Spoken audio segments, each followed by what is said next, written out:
Pasikat nga itong si Chet Holmgren sa round 2 ng laban nila kontra sa Warriors.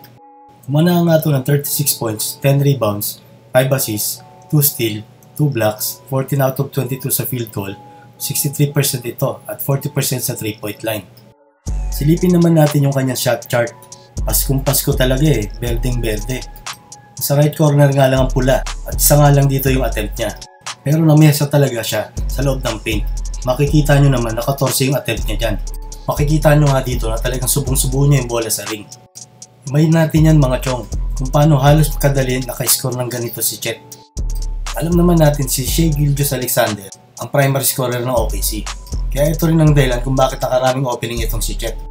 Tignan na rin natin kung paano magiging dangerous ang 1-2 punch nitong dalawa.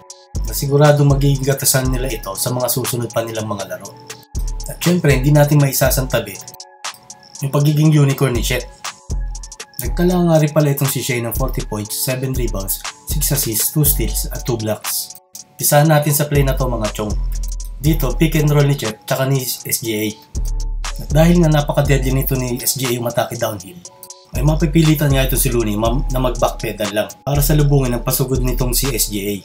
Nakaabang na nga rin itong si Steph Curry para magbigay ng help defense kung kinakailangan. Kasi pwede rin naman siya mag-stunt at mag-recover dito sa tao niya. At yung pagka-atake nga nito, isang magandang bounce pass ang binigay niya. At pansinin nyo dito, medyo naiwan na siya ng bagya ng roller na si Chet ng bagya. Bibigay pa nga ng help defense dito si CP3 pero huli na rin. Dito naman high post ni SGA kontra dito kay CP3 na mayroong mismatch din dito. Kaya yung attention ni Looney ay nandito kay SGA. At good read and rock naman sa part neto ni Chet. Kaya ang ginawa nito ay nag-cut ito sa basket. Nakapuntos nga uli ito. Kay SGA uli tayo, aatakihin nga yung depensa nito ni Wiggins. Dahil nga naiwan dito si Wiggins, ay mapipilitang magbigay ng help defense itong si Steph. At magre-relocate nga yung tao niya dun sa wing. At mapaparotate na naman sa depensa itong si Looney. At itong si Klay kay Chet naman. Mismatch na nga to sa height. Kaya pag angat nito, hindi na umabot si Klay. Dito nagtaka ako bakit tumobol si Wiggins dito kay KD. Kaya diretsong cut naman itong si SGA. Magro-rotate nga si CP3 sa kanya at si Looney naman sa pakat na si Lu Dort.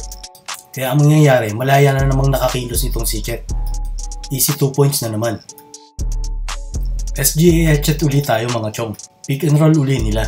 Sa usay nga ito ni SGA, di na nga nagamit yung pick ni Chet dito Sadyang iniwan na lang talaga niya yung depensa ni Kuminga.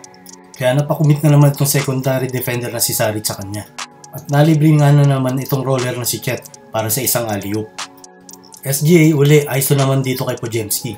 At iniwan niya nga uli ito. Kaya ang mangyayari, mapapakumit na naman itong si Looney para self-defense. At nagkanda leche-leche nga na naman yung depensa nila. Sa wide drop pass nga ni SGA dito kay Chet at dinaktak niya nga ito. Dito nga si Curry ang nakatao dito kay SGA at magre-relocate nga itong si Chet. Paglipat nga nito ni Chet ay magka-cut to the basket naman itong si Williams at mamamagnet niya nga yung depensa nito ni Wiggins. Pagka-open nga ni Joe sa wing, sabay cross-court pass niya naman dito. Kaya ayun, bukas na naman itong si Chet. Pansinin nyo dito bago pa lang makalapit si Looney sa kanya ay hawak na nito ang bola. Kaya magandang jumper niya na naman ito. Dito pick and pop naman nila ni Jalen Williams at nabitbit nga uli yung depensa ni Looney. Kaya bukas na naman ito sa tres. Dito naman mukhang sa kanya talaga nakadesign ang play. At mukhang decoy nga lang dito sa SGA. Dahil siya nga nagbigay ng screen dito kay Chet. Kaya nga pag curl niya dito ay napaturo na lang to si CP3 kay Wiggins. Kaya ayun na nga bumitaw ng tres ala Dirk Nowitzki. At napa-overtime niya nga ito. Dito naman mga Kevin Durant na galawan. Magandang separation ang ginawa niya sabay fade away.